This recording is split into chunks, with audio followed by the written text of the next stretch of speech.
이사야서 28장의 말씀입니다. 이사야서 28장 1절에서 13절까지의 말씀 보겠습니다.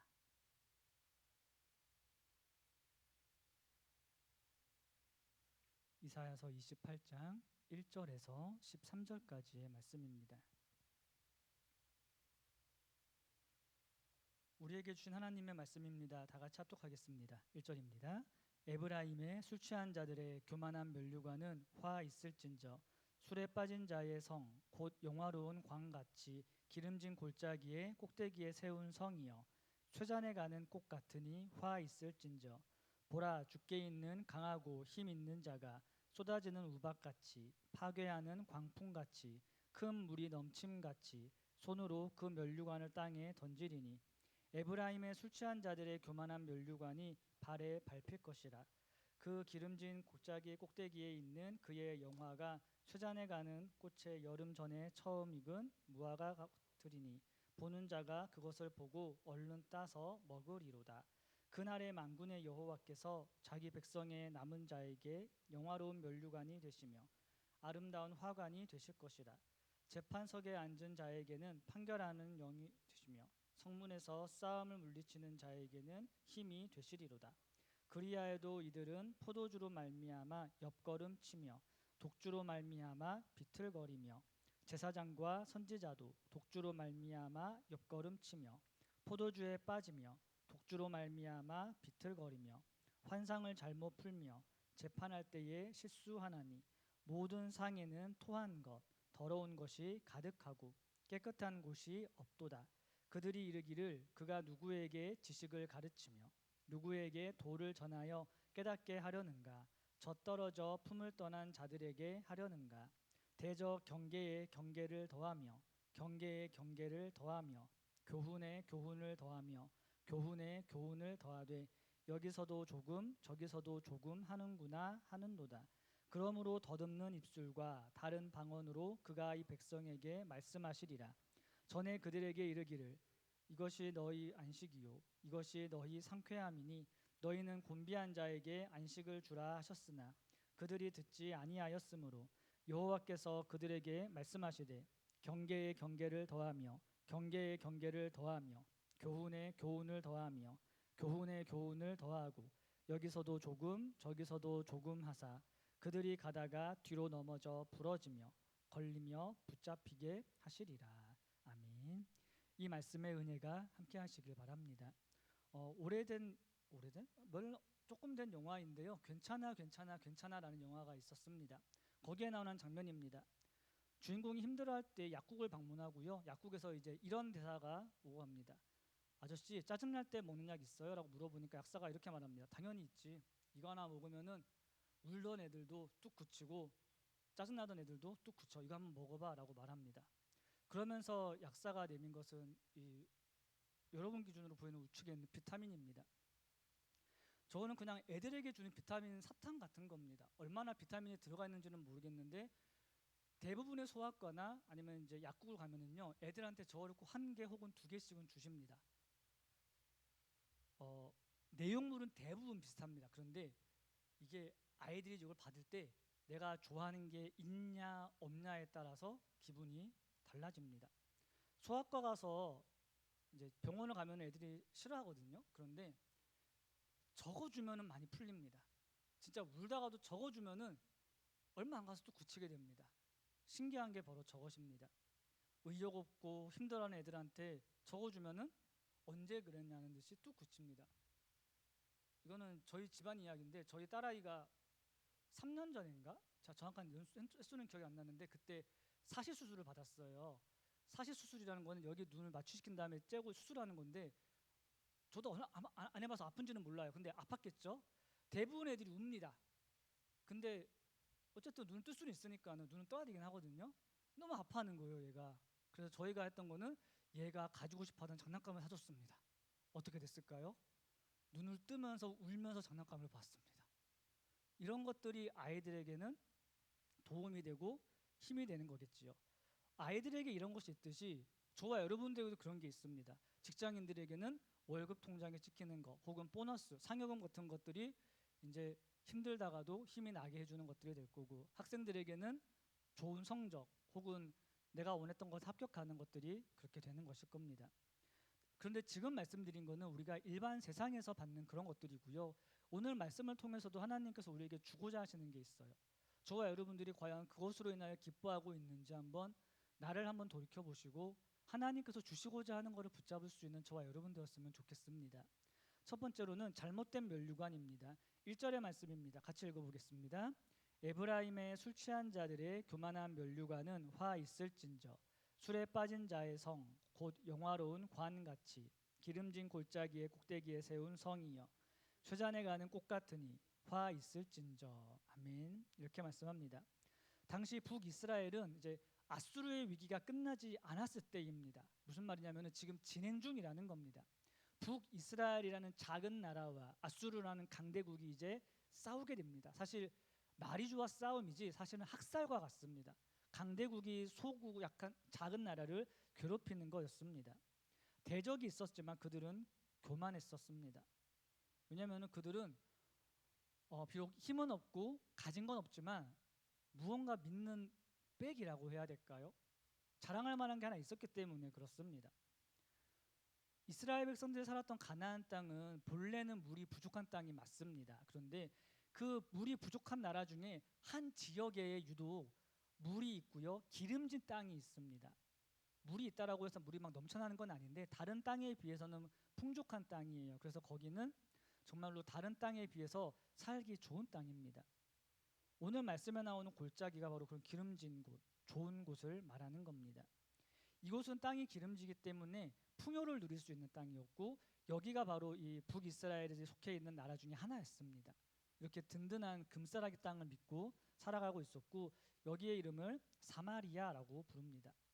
풍요로운 땅이지만 그들은 하나님을 떠나 있었습니다. 풍요로운 땅이라는 것은 경제적으로 풍부하다라는 겁니다. 제법 살만했다라는 겁니다. 제가 지금 말하는 거는 지역 감정을 말하는 건 아닌데요. 신도시와 그렇지 않은 도시를 가면은 다른 것을 확연하게 알 수 있습니다. 신도시라는 곳 가면은 깔끔합니다. 그리고 거기는 좀 더 살기 편합니다.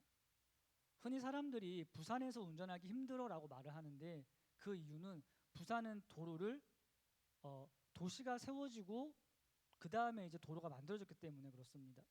하지만 신도시들은 도로를 먼저 깔고 거기에 맞춰 도시를 짓기 때문에 길이 깔끔할 수밖에 없습니다. 그리고 누구나 다 그런 환경에서 살고 싶어 할 것입니다. 학교 가는데 1시간 걸리는 거랑 학교 가는데 5분 걸리는 거랑 이거는 이제 누가 공부를 더 잘하냐를 떠나서 누가 더 편하냐는 확실히 5분 걸리는 게 편합니다. 출근할 때 얼마나 걸려? 한 집에서 10분이면 가. 이거랑 얼마나 걸려? 한 2시간? 이래버리면 답 없습니다. 그거는 어느 누구를 봐도 다 가까운 데서 살고 싶어 하는 게 사람의 당연한 이치입니다. 좋은 환경에서 살고 싶어 합니다. 저와 여러분들이 이 땅을 살아가면서 얻으려고 노력하는 것들이 사실은 이와 같은 거 아닌지 한번 생각해 보셨으면 좋겠습니다. 집이랑 가까운 곳, 회사랑 가까운 곳, 좋은 곳이 아닌지. 우리가 살아가는 자본주의 사회에서 이렇게 살아가는 게 잘못은 아닙니다. 남들보다 돈이 많다는 게 잘못은 아닙니다. 남들보다 돈이 많다는 건 여러분 기회가 많다는 거고요. 대부분의 사람들은 그 길을 가려고 합니다. 우리가 어떤 곳을 갈 때에 고속도로라는 곳을 이용합니다. 왜 그러냐면은 거기로 가면은 빨리 갈 수 있기 때문에 그렇습니다. 거기는 돈을 내고 가는 땅입니다. 그런데 더 빨리 갈 수 있습니다. 시간을 더 얻을 수 있습니다. 그래서 다 그렇게 살려고 하고 있습니다. 오늘 말씀에 나온 사람들도 이렇게 살아갔었습니다. 그들에게는 태어나면서부터 그 땅이 허락된 땅이었습니다. 그래서 남들보다 더 많은 풍요를 누리며 살아갔고 거기서 풍족하게 좋게 살아갔습니다. 여기에 함정이 하나 있는데 그들은 좋은 땅을 하나님처럼 보았다라는 겁니다. 좋은 땅은 좋은 땅에 그치는 거지 좋은 땅이 하나님이 되어서는 안 됩니다. 하지만 그들은 좋은 땅을 우상처럼 섬겼습니다. 땅을 주신 하나님을 사랑하고 하나님의 언약을 기억하며 살아야 되지만 그들은 하나님은 잊어버리고 좋은 땅만 바라봤습니다. 이런 것과 같아요. 제가 여러분 모두가 다 어디 사는지는 모르지만 좀 말도 안 되는 걸 이야기해 볼게요. 우리가 태어나 봤더니 아빠가 이건희인 거예요. 그럼 그때부터 우리는 그냥 좀 더 지금보단 더 수월하게 살아갈 것입니다. 그러면서 그거를 굉장히 특권으로 누리겠죠. 오늘 말씀에 나오는 사람들이 그와 같았습니다. 1절의 말씀을 다시 보니까는 술 취한 자들의 면류관은 교만한 면류관은 화 있을진저 술에 빠진 자의 성 곧 영화로운 관같이 기름진 골짜기의 꼭대기에 세운 성이다라고 말씀하고 있습니다. 술에 빠진 자는 어떤 사람이냐면요, 좀 잔인한 표현 중에 하나예요. 우리가 흔히 드라마나 영화 같은 데 보면은 어떤 사람이 뒤에 와서 머리를 깡 때리잖아요. 그러면 그 사람은 기절합니다. 그런 상태를 말하는 게 이 모습입니다. 술에 빠졌다라는 거는 아무런 반응도 보이지 않는 그런 모습을 보여주는 게 바로 이러한 것입니다. 성공하기 위해서 하나님께서 주신 좋은 땅을 바라보면서 그 땅에 집중하면서 하나님을 바라보지 못했습니다. 오늘 말씀에 나오는 북이스라엘이 바로 그와 같았습니다. 풍요로움이 복은 맞습니다. 그런데 그 복이 선을 넘었습니다. 하나님이 되면서 오히려 이 풍요로움이 화가 됐습니다. 하나님께서 이들에게 좋은 땅을 주신 이유는 그 땅에서 잘 살라고 주신 거지 그 땅에서 하나님을 떠나라고 주신 게 아닙니다. 이것을 우리 삶에 가져와 보면 이런 것이 됩니다. 하나님께서 저와 여러분들에게 주신 시간은 잘 살라고 주신 것이지 하나님을 떠나라고 주신 시간이 아닙니다. 물질이나 재물이나 시간이나 기회 모든 것들이 다 동일합니다. 그들의 풍요로움이 교만으로 드러나게 되는데 3절과 4절의 말씀 보니까 이렇게 말씀합니다. 같이 읽어보겠습니다. 에브라임의 술 취한 자들의 교만한 면류관이 발에 밟힐 것이라. 그 기름진 골짜기 꼭대기에 있는 그의 영화가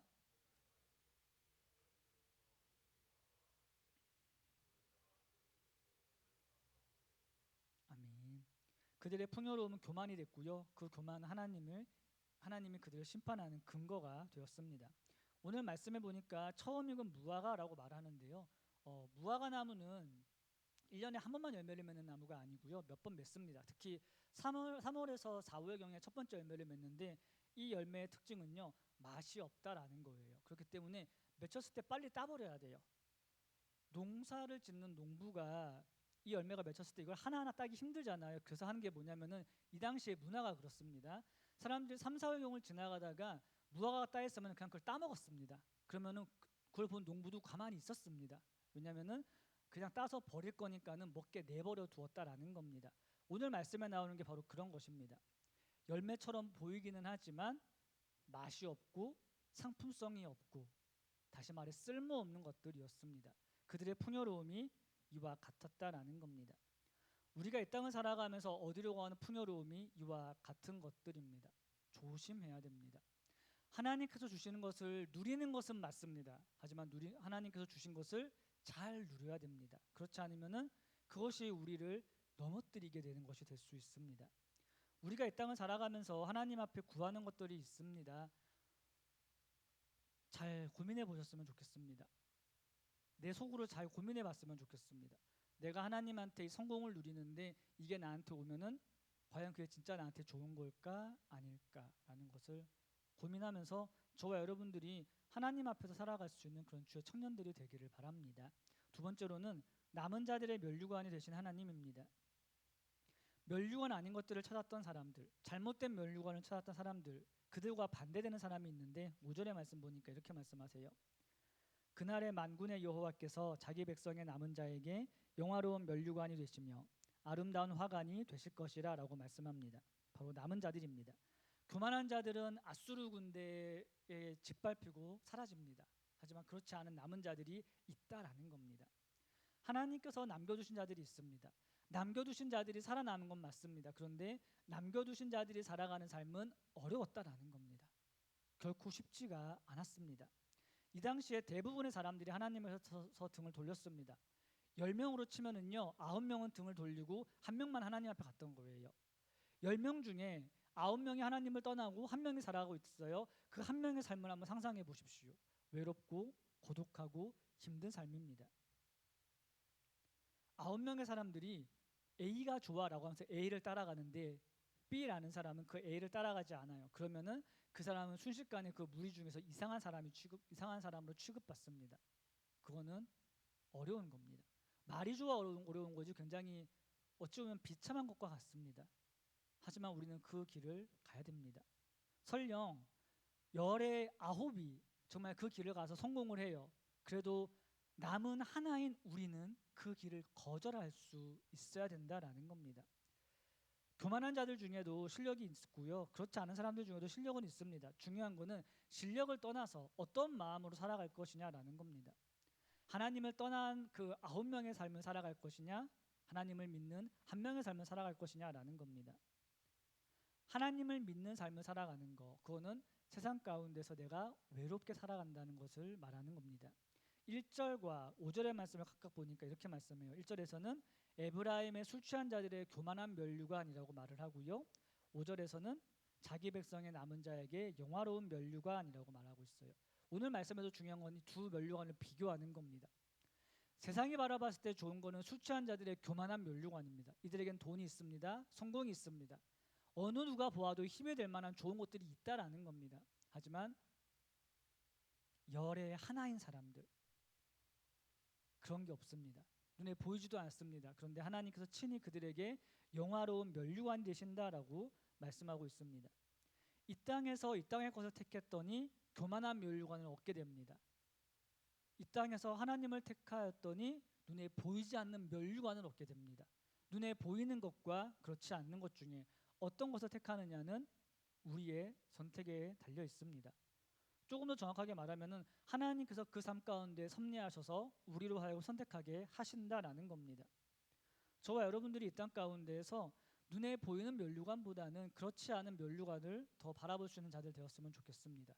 믿음으로 살아가는 사람들은 그 면류관을 바라보는 사람입니다. 믿음으로 살아가는 사람들은 눈에 보이지는 않지만 이 땅에서 하나님을 선택하고 살아가는 겁니다. 그 삶은요, 한 번의 예배를 귀하게 여기는 삶입니다. 한 번의 예배를 귀하게 여긴다라는 것은 사탄 마귀가 우리의 한 번의 예배를 방해하기 때문에 그렇습니다. 우리는 자주 예배합니다. 하지만 그 한 번의 예배가 귀한 것을 꼭 알았으면 좋겠습니다. 우리가 예배 시간에 찬양을 합니다. 찬양의 정말 가사 하나하나가 저와 여러분들의 기도가 되어야 되고요, 고백이 되어야 됩니다. 그것이 우리의 말이 되어야 됩니다. 그렇게 할 때에 정말 찬양을 바르게 고백할 수 있는 겁니다. 한 번의 예배가 너무나 귀합니다. 사탄 마귀가 우리에게 있는 그 예배를 방해할 것입니다. 예배 시간에 하는 찬양과 기도와 말씀, 어느 것 하나에도 소홀하지 않고 집중하면서 살아가야 됩니다. 우리가 하는 그런 믿음의 싸움 바로 해야 됩니다. 6절 말씀 보니까 이렇게 말씀하고 있어요. 재판석에 앉은 자에게는 판결하는 영이 되시며 성문에서 싸움을 물리치는 자에게는 힘이 되신다라고 말씀하고 있습니다. 남은 자들에게 하나님께서 베푸시는 은혜를 간단하게 이렇게 설명을 하고 있는데, 이거는 하나님께서 안과 밖으로 지켜주신다라는 겁니다. 안팎으로 하나님께서 보호하신다라는 것이 바로 오늘 말씀에 나오는 말씀입니다. 재판하는 자들에게 필요한 것은 힘이 아닙니다. 지식입니다. 바르게 재판할 수 있는 바른 지식이 필요합니다. 그런데 하나님께서 재판하는 자들에게 그러한 판결하는 영이 되어 주십니다. 또한 성문을 지키는 자들에게 힘이 되어 주십니다. 내부에서 일어나는 불의한 일들이 없도록 하나님께서 재판해 주시고, 외부에서 침입하는 적이 침입하지 못하도록 지켜주시겠다라고 말씀하시는 게 바로 이 말씀입니다. 외부의 침입을 이겨내는 것들, 내가 쌓은 성벽으로 이겨낼 수 있다는 것들은 열의 9입니다. 교만한 면류관을 쓴 사람들은 자기 성벽을 자기가 쌓고 자기 성문을 자기가 지킵니다. 그리고 자기 성 안에서 일어나는 일들을 자기가 판결하며 불의하게 살아갑니다. 그러나 하나님께서 택하신 자들, 열의 하나인 사람들, 내 힘으로 살아가지 않고 하나님께서 친히 다스리신다라는 것을 보여주는 말씀이 바로 이것입니다. 지금 저와 여러분들의 삶 가운데 필요한 것은 하나님께서 보호하시고 하나님께서 지켜주시는 것입니다. 내가 쌓아서 내가 얻는 것이 아니라 하나님께서 쌓아주셔서 하나님께서 주시는 것이 필요합니다. 우리가 이 땅 가운데 열심히 살아가야 되는 것은 맞습니다. 그러나 그것이 우리가 의지하는 것 혹은 하나님이 되어서는 안 됩니다. 열심히 살아가셔서 얻은 그 열매로 잘 살아가시면 됩니다. 잘 살아가는 것은 하나님께서 주신 시간을 지혜롭게 사용하면서 우리가 이 땅 가운데 누릴 수 있는 것들을 누리는 겁니다. 그러나 교만해져서는 안 됩니다. 하나님께서 주신 시간 안에서 살아가면서 지금 우리는 천국을 훈련하면서 살아가야 됩니다. 우리가 이 땅 가운데에서 그렇게 하나님을 믿음으로 바라볼 수 있는 자들 되었으면 좋겠습니다. 하나님께서 저와 여러분들에게 지혜를 주시고 하나님께서 막아주셨기 때문에 어떠한 적이 와도 어떠한 어려움이 있어도 지혜로 이겨내며 적들을 물리칠 수 있는 그런 지혜로운 자들 되었으면 좋겠습니다. 세 번째로는 교만한 자들의 비참함입니다. 북이스라엘을 향한 경고가 이제는 남유다로 이동하게 됩니다. 북이스라엘 잘못했어라고 말씀하시다가 이제는 남유다를 향해서 이렇게 말씀하시는데 7절의 말씀입니다. 같이 읽어보겠습니다. 그리하여도 이들은 포도주로 말미암아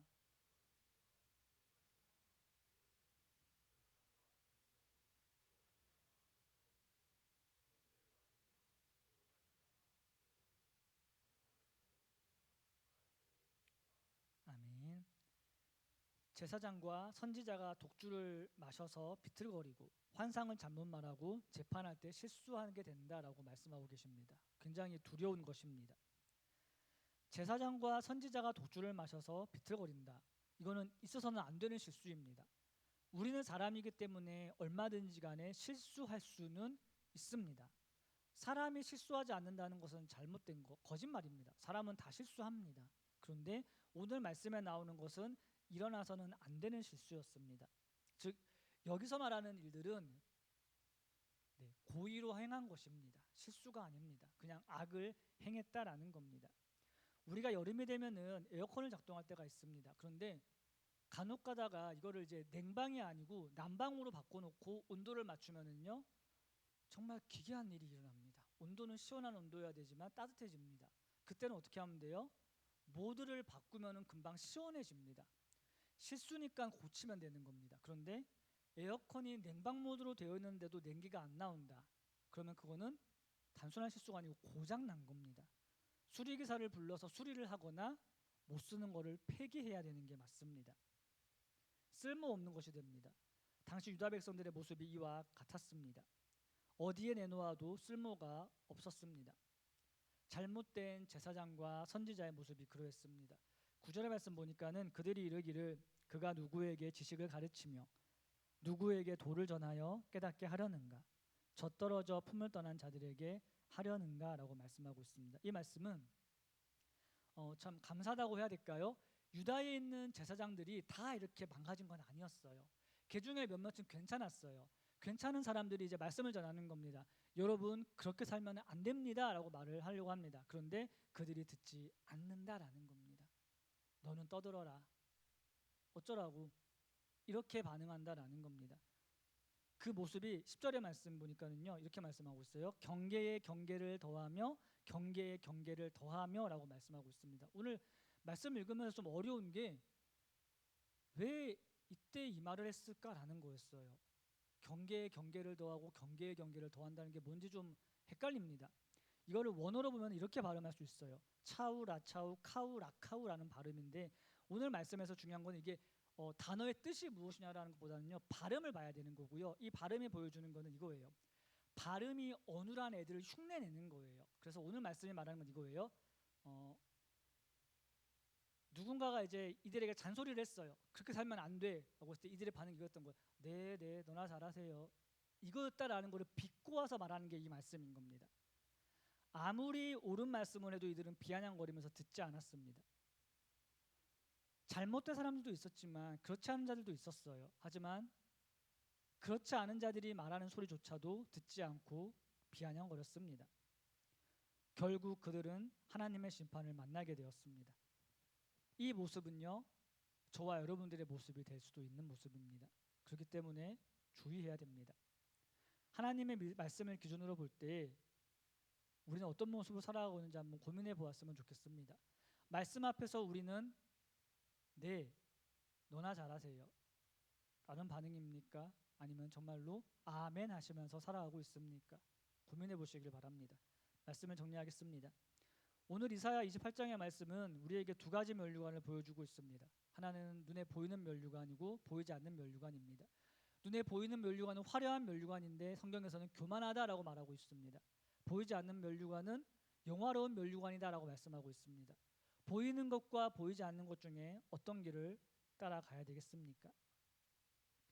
이 땅에서 우리가 쌓는 스펙들은 대부분 눈에 보이는 것들입니다. 그리고 우리가 말하는 성공이라는 것들은 대부분 눈에 보이는 것들입니다. 하지만 하나님께서는 눈에 보이는 것보다 더 중요한 것들을 말씀하고 계십니다.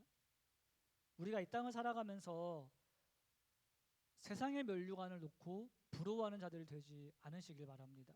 하나님께서 참 하나님이 되어 주셔야만 합니다. 눈에 보이는 면류관이 하나님이 되어서는 안 됩니다. 그건 잘못입니다. 우리 이 땅을 살아가면서 하나님의 말씀을 무겁게 듣고 정말 하나님께서 우리의 면류관이 되어주시는 삶을 살아가야 됩니다. 하나님께서 원하시는 모습이 그것입니다. 그래서 하나님께서 주시는 말씀들은 대부분 잘못했다, 돌아와라 라는 회개를 말씀하시는 겁니다. 우리는 지금을 살아가면서 이 땅에서 눈에 보이는 걸 쌓고 있습니까? 아니면 눈에 안 보이는 것에 더 집중하고 있습니까? 오늘 말씀을 통해 여러분 각자의 삶을 점검해 보시고 우리가 하나님 앞으로 돌아가 하나님께서 주시는 그런 영화로운 면류관을 얻고자 힘쓰고 노력하는 그런 믿음의 사람들이 되기를 주님의 이름으로 축원합니다. 다 같이 자리에서 일어나서 찬양하고 기도하겠습니다.